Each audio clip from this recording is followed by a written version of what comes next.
This presentation I'm going to make is actually part of a chapter I wrote recently for a book on strategic planning and regional development in the UK. And it actually emerged from a discussion I had with a number of people in the corporate world. I was so disappointed by the public sector and the planning professions' treatment of strategic thinking in urban regional planning and infrastructure planning.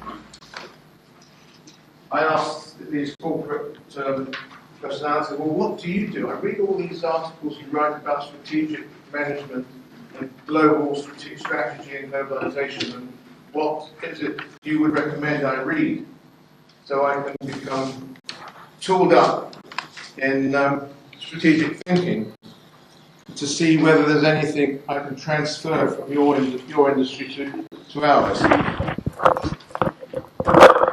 I still have to add that a little bit longer. And I spoke to one of the chaps who recommended 3 books for me. One that I could never pronounce because I don't explain earlier on one of the authors. One was the Wisdom of Crowds. The other one was the Alchemy of Growth, of Sustained Growth, and the other one is The Tipping Point. And I'm going to bring the work of these 3 books, the ideas, into the discussion about strategic thinking, and I hopefully don't think it will be too difficult for you to transplant that into strategic planning for infrastructure. You will note, 22nd of October, I didn't, that was totally wrong, so maybe you wouldn't have noticed it actually if I picked it up. But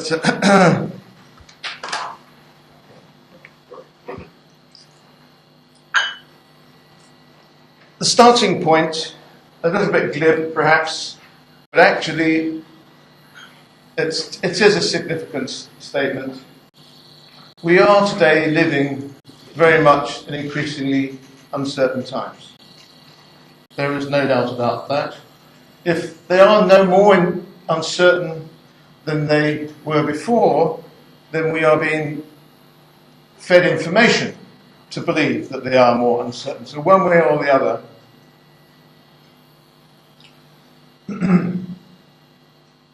much has changed, and much is going to change.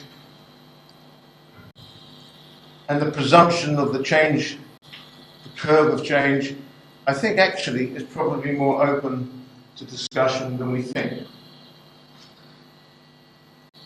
Not 5 years ago, climate change developments were really not taken seriously. Some would argue they are still not being taken seriously.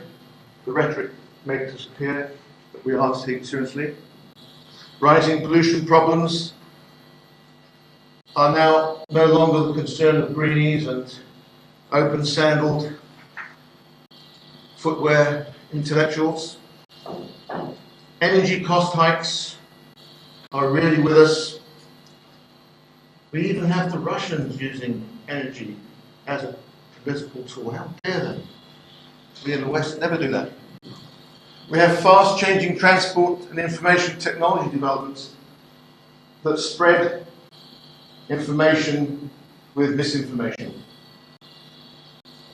And we have impacts of globalization defined as really competition, global competition, rather than global collaboration, being impacted upon us every day as companies become more global, infrastructure becomes subject to global pressures. And there are impacts locally and regionally.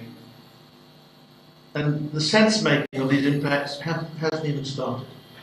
We are told they are good, or we are told they are very bad.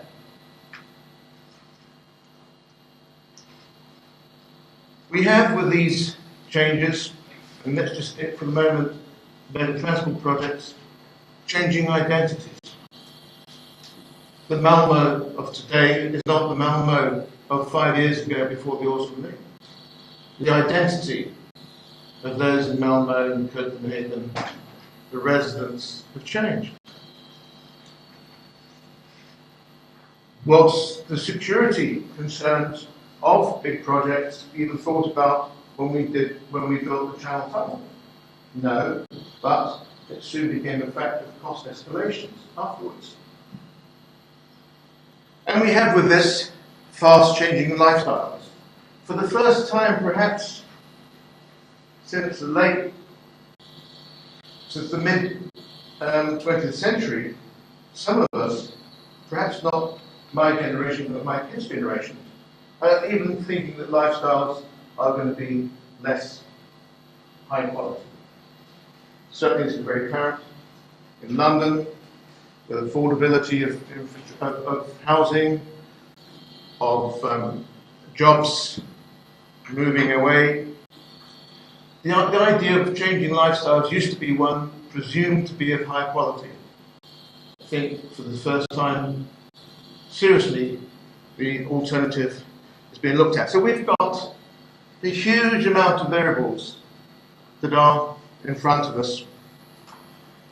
And these changes, and I would like to emphasize this Eastern mentality, if you like, or certainly the Chinese way of looking at it. These changes pose threats, but also opportunities. And in that regard, I think we need to have positive thinking. We need the smiley face as well as the fatalist.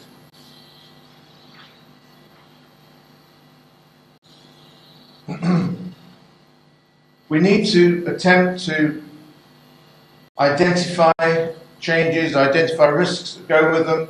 We need to harness them where we can. We need to protect each other. In other words, we need a strategy.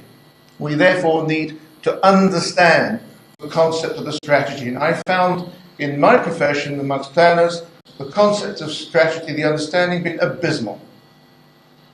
Abysmal is not too fine a word for it. And that is one reason why I felt obliged to search elsewhere for the expertise in strategic thinking. One thing we can be sure of, as I say here, is that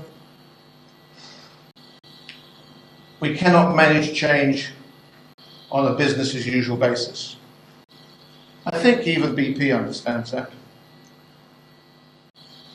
I don't think George Bush quite has understood that, nor Mr. Blair, but I do think that there are very genuine realizations now that this is the case.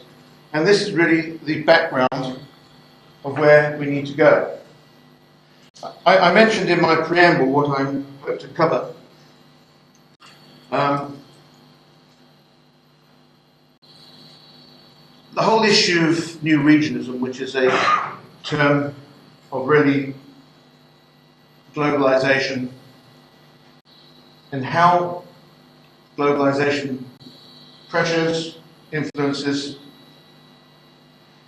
are accommodated by institutional planning, or how much these pressures and forces are remodeling planning contexts in order to facilitate globalization. Here in London, right at this point in time, we have the Barker Report, which is recommending the speeding up of planning of dual procedures in order to make projects of national importance delivered more speedily. In other words, cut back the planning process to deliver the project more quickly. Which beckons the question, well, in whose interest is it speed up? And the CBI is very much in favour of this, the driving force behind this, and the community at large is really the passive, silent receivers of impacts. The second point that we need to examine is the role of the private enterprise as a major driver of local and regional change and growth. we're told that there is such thing as social corporate responsibility, and that social corporate responsibility is the antidote to the excesses of the corporate world's behaviour. We read The Economist, however, who argue, and The Economist is not the most liberal of journals, those of you who don't know the newspaper, arguing that corporate world will only engage in corporate social responsibility missions where it is in their interest to do so. And they will only do so where the public sector has the power to impose control over what they do. In other words, it will be part of a bargaining process. If, on the other hand, this bargaining process can be diluted, then they will feel less obliged to behave in that way, which goes to the military context of adversary relationship, whereas we teach in our planning school, and we read in our books, planning partnership, partnership with community, partnership with business, collaborative planning. We are taught a world that doesn't exist.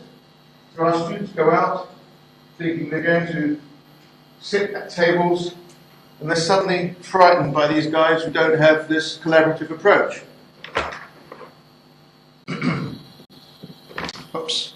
I will bring your attention to the staircase to growth strategy, which I think is incredibly significant, which really acknowledges the need for both public and private sector to simultaneously plan for the long term at the same as the short term. This is a conclusion from the McKinsey consultancy agencies on an analysis of 30 corporate organizations. This is not a soft left-wing kind of research think tank conclusion. IBM can vouch for this. By being so concerned with their short-run goals, they lost out with the long-term technology totally. The motor car industry, you could argue the same. Instead of adapting their products to changing needs and changing technologies and energies, all they have really done is to move their market to Asia and only now begin to think innovatively. The argument here is that one has to have a strategy which simultaneously deals with short-term returns and long-term implications, otherwise you don't have a strategy. The penultimate point here is the importance of the concept of tipping points. This concept was introduced by Malcolm Gladwell, and there are three categories. I'll explain to you in a moment what they are, of messages, if you like, of a particular idea or fashion. And the argument there is that essentially ideas do not get picked up accidentally.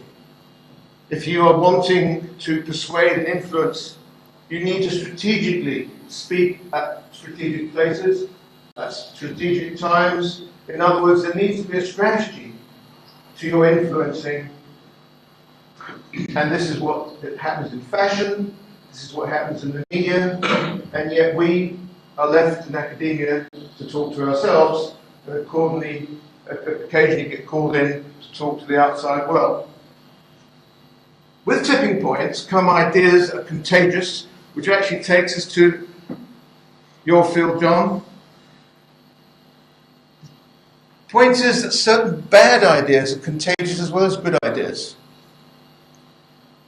The motorization image of the motor car industry in North America was a contagious one which is now spreading rapidly in Asia.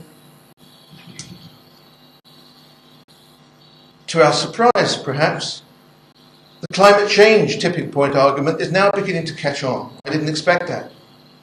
The sustainability vision caught on, but just as you have these copycat products used later on made, fakes are made, you also get fake definitions and concepts of sustainable development. So at the end of the day, you don't know what the real vision is and what isn't. So tipping points can be contagious, they can be adopted. Privatization is another one. Globalization is another one. Everyone takes on these ideas because they have become fashionable. Now, the argument that actually has come out with all the presentations, really, some have said it explicitly, others implicitly, is that you cannot deal with the risk, uncertainty, and complexity without a strategy. And consequently, understanding what a strategy is and to realize that the strategy is one particular kind of planning is significant. So the first question for us as an analyst of mega transport projects is, where is the strategy in the planning, delivery, and evaluation of these projects? You might be surprised to find that there is actually very little, and that the mentality or thinking of the project manager, the deliverer of the project, prevails more significantly than actually the planner. Another point to understand is that strategic planning is a very different kind of planning from project planning. And here, and we'll come on to this later on, is can you really confine mega transport projects to the planning skills of project managers? No offence, John, but I think you know what I mean. Strategic planning has to provide a framework for the project planning. So that's why context matters, institutional planning frameworks matter, and that's why I've asked each team to produce a working paper on their background of the delivery, financial, funding, and planning of mega projects in their country. But this is where the crux comes. Strategic planning is not merely a process of forecasting and then determining what should be done to assure the fulfillment of these forecasts. And yet, this is exactly what most mega projects are. Blueprint planning, at least, well, it has to have a blueprint at one stage of delivery, I appreciate. But to commence with that as the strategy is to be short-termist in one's approach. The blueprint design, we thought, some of us, in the 70s, when strategic planning in the UK at least was also in common currency, we thought that blueprint design strategy was passé. But we see now in Britain, I don't think that's necessarily the case on the continent, that there is much more comfort with delivering urban design projects, with delivering hard projects, than there are with any nonsense of strategic planning frameworks for their delivery. A strategy then is linking up, joining up major goals, policies and actions in a cohesive entity. And the cohesion actually relates to a vision. So that then brings in the whole question of what vision is it that we're trying to pursue. And one of the other tasks of the research we're looking at is looking at mega projects, A, in terms of what the objectives were that they set out to deliver, and B, how do they stack up against delivering on challenges of sustainable development. And the significance is that some of the sustainable development challenges, climate change is one of them, is zooming up on the political hierarchy now, whereas just 5 years ago it was not there.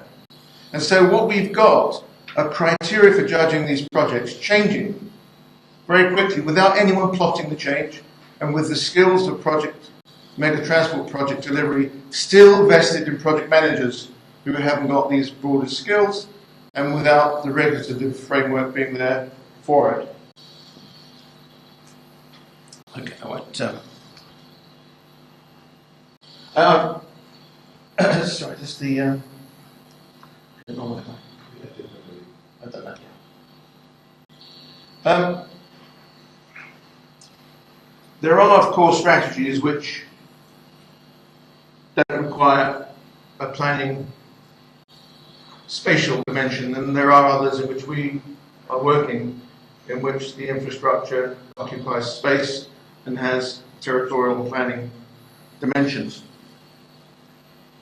I put an equity in brackets. Perhaps I shouldn't have done that. I should have taken the brackets off. There is no doubt whatsoever that the concept of equity and deliverability and cost of mega projects will be more sensitive in certain countries than others. If you were to build a very expensive mega transport project in Bangladesh, the opportunity cost of that, no matter what benefits you might get, is very much different from the one that you would deliver in New York State. So we begin to realize that context matters, but so does equity, and equity is often mouthed rather than acted on.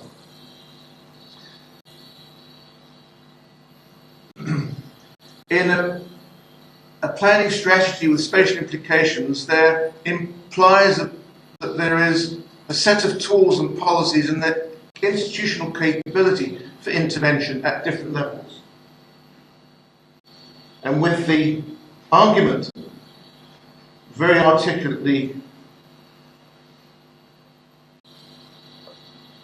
dispatched, almost with a strategy of tipping point ideas, that really planning legislation is suffocating the deliverability of infrastructure projects, is preventing economic progress, we can see that the intervention of the public state is being challenged. And in fact, in another paper I've argued that the responsibility for intervention is now very slowly being given to international bodies like the WTO rather than national entities. So we're really seeing globalization of regulatory frameworks and supportive frameworks going to organizations like the EU or regional organizations and the WTO, and that the local institutional capability for intervening in projects is likely to be weakened. A scenario, but an uncomfortable scenario if you look at some trends in some places. The exercise of planning with strategy is ostensibly to undertake an examination of developments and to intervene where there are failures of the market system.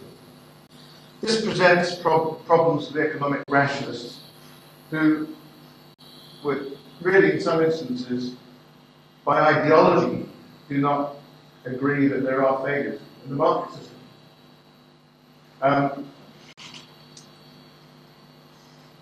Similarly, intervention is supposed to be undertaken on the basis of unsustainable development and concerns for equity. But the political will to see this agenda through is continuously being undermined. In the British context, I really am not generalised, but it should be understood that I'm talking essentially from a British perspective, but there may well be international lessons here. There is indeed an anti-planning bias. The French have never been forgiven for their regional planning.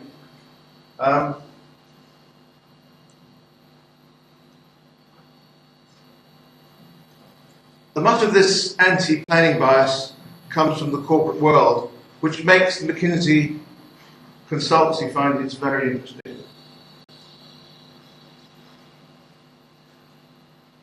The concept that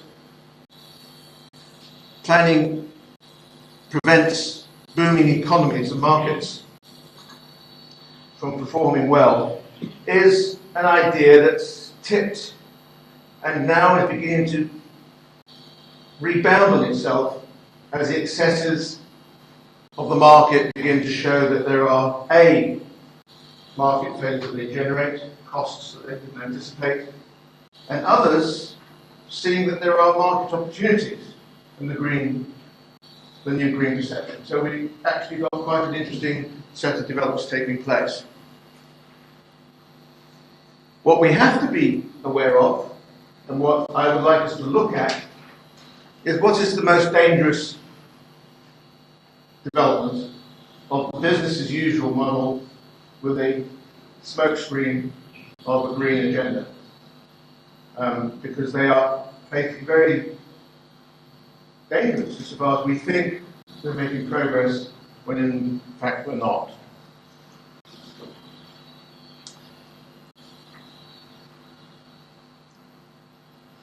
Interesting point which was raised elsewhere was that an important task of strategic plans is not only to confront uncertainty, but to confront it with confidence. I think that's a very significant. I have to say, knowing the Greek culture a little bit, I find that in Greece very much. The confidence level very high. Somehow in Britain we don't have that confidence level. Certainly in France, the vision, the confidence is there. I don't know what confidence and risk aversion. In fact, Caroline, did you print out that paper on culture? And well, perhaps we could do that. It could be for tomorrow. There's Caroline brought to my attention an extremely interesting piece of work done about basically typologizing different cultures and where they stand in terms of their risk averse, whether male-female societies. It really recognizes and identifies that certain cultures have certain perspectives from which they predominantly look. You can disagree with the categories, but it actually alerts you to the fact that different cultures deal with it in different ways. This is most important. Again, this comes incidentally from the corporate world. This is not these conclusions I've got from the literature from the corporate world, not from the world of urban regional transport planning. Planning is a learning exercise. The Shell experience in the boardroom of Shell argued that actually the exercise of planning was more valued than the learning process was more valued than the actual plan that was generated. And the blueprint mentality to plan resolution, wanting a blueprint, wanting a design, wanting a physical entity, is to take over the objective of the planning exercise, not as a learning exercise, but as something that delivers a predetermined, controlled output. Having said that, did I put it there? Having said that, it was also pointed out in the same article that the advisor to the board on the planning scenarios was not a member of the board. And consequently, all this knowledge and all this new perspective of scenario planning that was brought to the attention, all this could become redundant if he could not persuade the board member to present the case to the board. So the planners, so long as the planners of the corporate industry now, but it could also be the planner and government, if they are not in central decision-making positions, this knowledge doesn't tip, doesn't take off. It goes back to Malcolm Gladwell's arguments. You don't have the right person at the right place at the right time to tip ideas in the direction that takes us forward. And here in Britain, our planning really is undermined, sabotaged, or led by the Treasury. Any strategy, whether you like or dislike it, that the previous ODPM used to come up with, the 10-year transport plan, the Sustainable Communities Bill, are being undermined by the Treasury, who have a different agenda. So, yes, do the learning, but then let the learning be reinvested into the enterprise. What's interesting and surprising is that actually every successful turnaround of a company that's struggling in the field of global competition. It was only two alien companies that failed to recover. Sorry, I think it's right. There's been for every successful turnaround, there are two failing companies. Now, what we're really saying here is that the corporate world is struggling to survive in this new global competitive environment as much as governments. And if we are to talk about sustainability and be as consistent about keeping our communities sustainable, the corporate world is not surviving itself. And that's why they actually generated this research. How can there be sustained growth in the corporate world? Within this new open market. And the truth of the matter is, we have problems with sustainability, both in the public and the private sector. Things are moving so fast that lesson isn't being learned.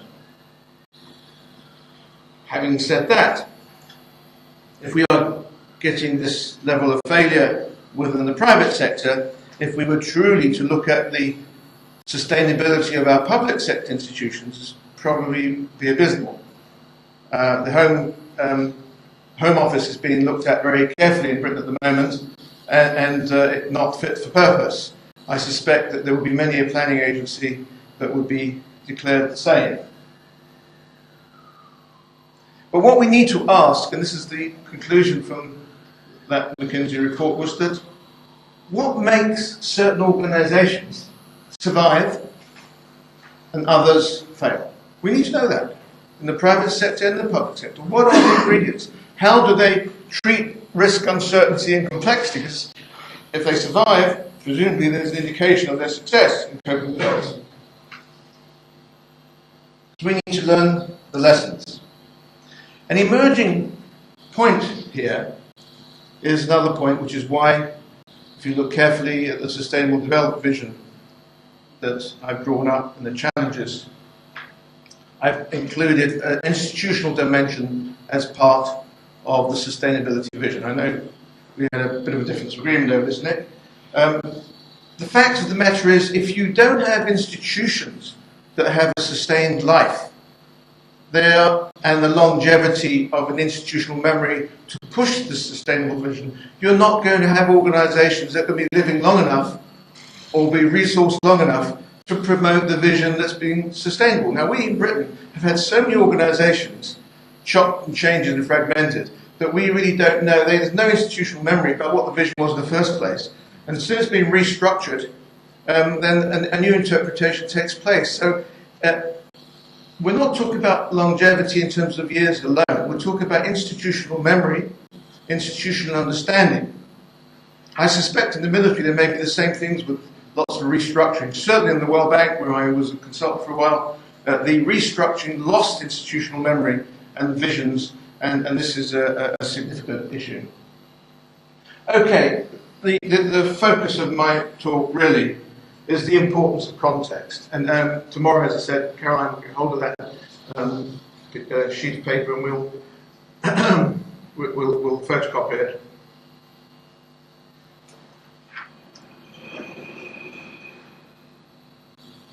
There's no doubt about it, we can see recognised change in very apparent forms. The magnitudes of change, the consequences can also be very relatively unknown. Unless we go out to systematically investigate these, they remain unknown until they emerge. Of course, and this is the argument for having non-specialists tell us about magnitudes of change and impacts of change, because it may well be that non-experts have a better idea of what the implications are than we do. But the fact of the matter is, we do have dysfunctionalism in planning in its response to change. And this dysfunctionalism, just note the reference, Basil Cook, 1974. Another little piece of information that I really appreciate is that the truth has no age limit. You know, Homer, Plato, the fact of the matter is that what we're seeing today with the electronic production of knowledge and books. It's old literature being abandoned, not coming back into print. This stuff was back in the 70s, and identified the importance of contextual scanning and going on to basically David Snowden's idea of sense making. Just trying to understand the context. It's reconnaissance in military. You send out a party to reconnaissance the territory, the area. It's the same thing as intelligence before you act.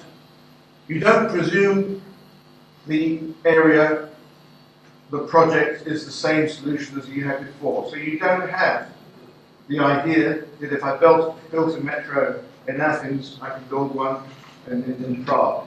The same, it's not the same thing. So context matters, scanning matters. The next issue that Basil and Cook identified was the absence of a capability of institutions to respond to change.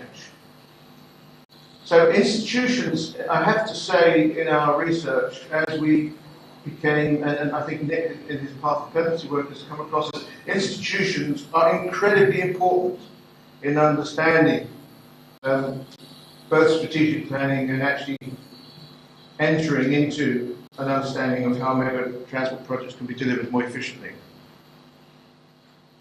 Finally, this issue of the excessive reliance of crisis management, which is seat of the pants approach. It is incredibly surprising how much of that goes on with a veneer of economic rationalism or post-rationalism being taking place afterwards to cover up what actually has been taking place.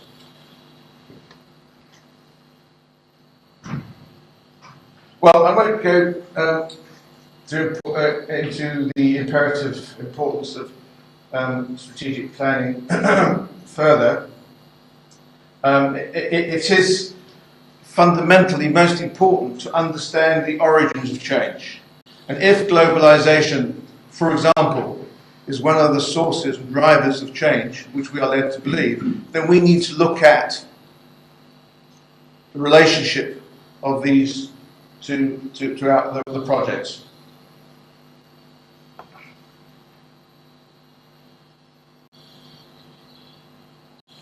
The technological developments are without doubt a major dimension to both unanticipated changes and the speeding up of change. Although, as we found yesterday when my wife tried out our navigation system on our car, we came the most roundabout route to Russell Square I've ever been all my life.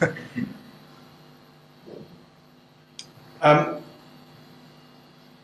new regionalism as a new context, I think, has very significant implications, which I'm of the view that in some instances the Rion Bridge near Patras as part of a TENS network linking up eastern Greece to the rest of the European community, that there are projects that have a context which are transnational rather than local. I've already mentioned this, and that really have an agenda written by an international agency rather than local one. We are told by some of the parties who look toward globalization as our future that we are going to see the re-emergence of a region as a unit, as a global entity, and not as a local one. And as I've already indicated, that this enhanced power of international agencies over local territory could well spell very significant differences to how projects are delivered. What is most worrying here, perhaps for debate, is how this concept of new regionalism, globalization, has tipped into political acceptance with so little resistance.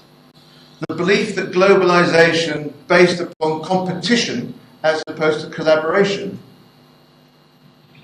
is inevitable, and how this has tipped into acceptance as inevitable is, in my view, the changing context that we need to understand and how it came about. I've already talked about this. I don't think I won't talk about the corporate social responsibility again, except to emphasize that the public sector does not realize how much leverage it could have if it took the regulative framework that it offers more seriously and gave it teeth. I mentioned earlier on the example of the schools, the schools regulation. If the public sector was truly given the power to provide a framework, we would have very different outputs. And I've just this is just go back to the economist argument. And the interesting conclusion there is that actually the private sector, in order to maximize its future profits, needs a strong public sector. This idea of it being public versus private is a myth. The truth of the matter is, for the public sector to be productive, it needs to know, as it did in Hong Kong, we needed to know what the strategy was in order for the private sector to invest. So this relationship is one that is required rather than one that is in adversary relationship that we talked about. I made mention already of this right at the outset of the very, very valuable piece of research done by the McKinsey consultancy, and it's published in The Alchemy of Growth by Bagai, Collier and White. And the authors of this publication come to the following conclusions, which I have already alluded to really. Executives must discuss as much about the future aspired horizons as where they have been. In other words, the path that they've trodden on before, yes, needs to be analysed possibly as a future model, but at the same time they also need to look to the future and scenarios of what the future may hold. The other conclusion is that very, very few companies actually sustain above average growth for their industry year after year after year. So why are we imposing that kind of target on the public sector and on communities and on others? You know, there's an element of hypocrisy here. If the drivers of sustained growth can't do it, the commercial, how are we expecting other parties to achieve that? And the most significant one is that you can only achieve sustained economic growth through a pursuit of three horizons of growth simultaneously, and a staircase of strategy, which is something along these lines, where, yes, the horizon one is that this is where the expertise lies of the corporate world. Short term, so we know how to smarten up our Volvos. Let's talk about Volvos in front of our Volvo. We can smart them up, we can adapt, we can make them green. We can diversify. Long time ago I was interviewed by Volvo to ask my view about how I viewed them as an industry of the future, and they saw transport, shipping, airline industries as their future, not purely motor car industry. So you can have diversification, but you need to have visioning of other scenarios of the future, and this relationship needs to go simultaneously. Failure to do this, the argument is, like IBM, is that you get stuck on your market that you are doing well, and that evaporates as others become more innovative. So the implications of this staircase to growth strategy for urban regional development and infrastructure planning are profound. They're profound, I can only speak for England now, because the traditional expertise of public sector change agencies has been changed and moved from Horizon 3 to Horizon 1. We in Britain we've had our planning agencies being told to become more in tune with the private industry, to understand the needs of private industry, whose interests are short term. We used to have an expertise in strategic thinking, for long-term planning, scenario planning. That's not what industry wants. So we are now complying with the needs of short-term delivery of infrastructure to meet short-term needs, just at the time when some more innovative thinkers of the corporate world are arguing we actually need to move from short-term thinking to long-term thinking. And Al Gore in his work has proven that in a different field altogether. So what we are doing, we're in danger of shedding our strategic knowledge in infrastructure planning and regional planning at a time when it needs to be used. And this is why I have argued we need to look at what others are doing.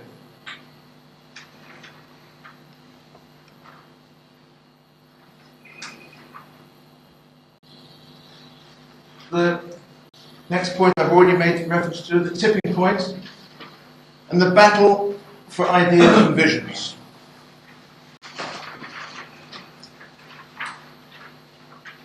Those of you who have some time to spare, probably not many of you, and haven't read Malcolm Gladwell's book, it really is worth reading. The concept that certain ideas are planted, systematically manicured and disseminated and then take off is very, very significant. For example, where did the notion come from that the private sector does not need a strong public sector to assist it in attaining sustained growth? Where is the evidence for this position? I mean, where has it come from? I can only tell you this is the view in Britain, but how is it that it's become, the myth has become a believed reality? Was it planted, accidental, or was it evidence-based? How were the politicians and the public convinced, if indeed they were, that minimum public sector intervention in urban regional development and infrastructure planning is preferred? Because intervention in security seems to be top of the agenda in this government's activities. The fact of the matter is that these and other ideas, notions and visions, all of which have an impact on policymaking planning, each have their own ideological, theoretical roots and their own heyday and rhetoric and influence, which goes to path dependency arguments. But we need to understand where this is coming from, rhetoric and visions. Sometimes the rhetoric becomes a vision.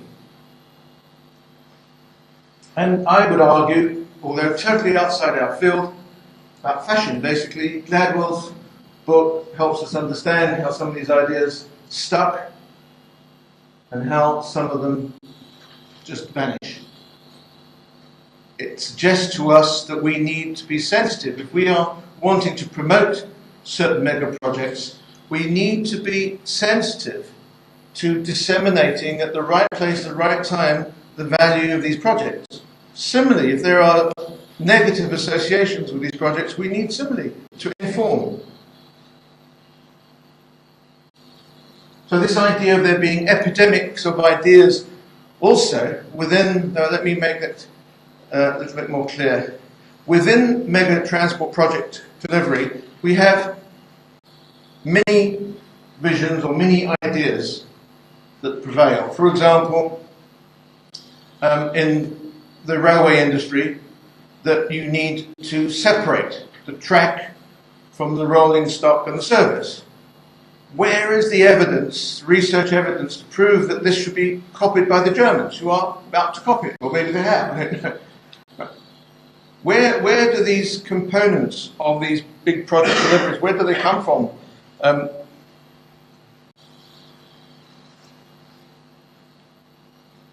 The argument could be, and that's why I'm wanting us to look in our projects, is to identify stakeholders, investors in our projects, just to see whether there is any relationship between the projects in Athens and Hong Kong, in New York, London. What are the interlinkages?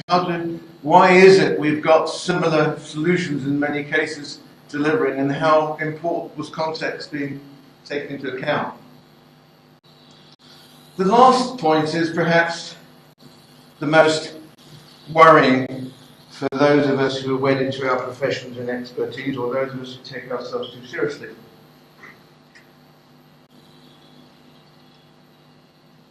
You can now realise why I can never pronounce the guy's name. Surowiecki, I believe, argues, again, highlighting the importance of context. He presents the controversial premise that if you want to make a correct decision or solve a strategic problem, under the right circumstances, which I've done and put in italics, large groups of people are often smarter than a few experts. He argues that chasing the expert is a mistake, and a costly one at that. He explains that although non-specialists have less information at hand than the specialist and possess limited foresight, when their imperfect judgments are aggregated in the right way, their collective intelligence is often excellent. Now, if we think of how our highway engineers restructured, and that's a polite terminology for destroying, our cities, we think about how our transport specialists, experts, came up with solutions and what there was in terms of opposition in many cases. You could see that there is a certain rationale in that. But as I say that, I'm also fully aware that the seductive nature of what the motor car offers is a dream that also tipped. And so you have this battle of ideas and battle of influence taking place. And one of the reasons why I'm extremely keen to pursue Cognitive Edge's work on non-hypothesis-led narrative pattern analysis is actually to try and tap into that. Is for us to try and see what the wisdom is of the crowds, because we are going to pursue our hypothesis-led investigations anyway on based on our expertise, and then see how the two match together. Right? Come back.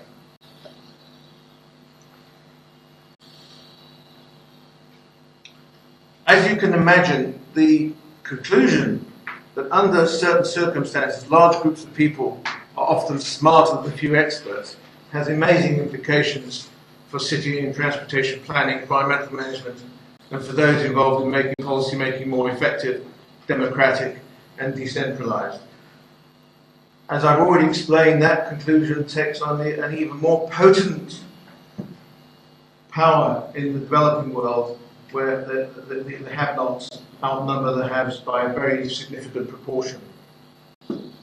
We've had some experiences, whether it's the Constitution, the European Constitution being turned down, and the regional assembly in northeast England being turned down. We have evidence of this, and I suspect that there's going to be growing evidence of the wisdom of crowds, but then that links in again to who captures the vision of the crowds, who influences. We're going back into a circle here of the battle of influences over visions and ideas. Just to conclude, I think this is my last slide, please. No, I think it is. One of the striking considerations about the wisdom of crowd thesis is that even though its effects are all around us, it's easy to miss. And even when it is seen, it can be hard to accept.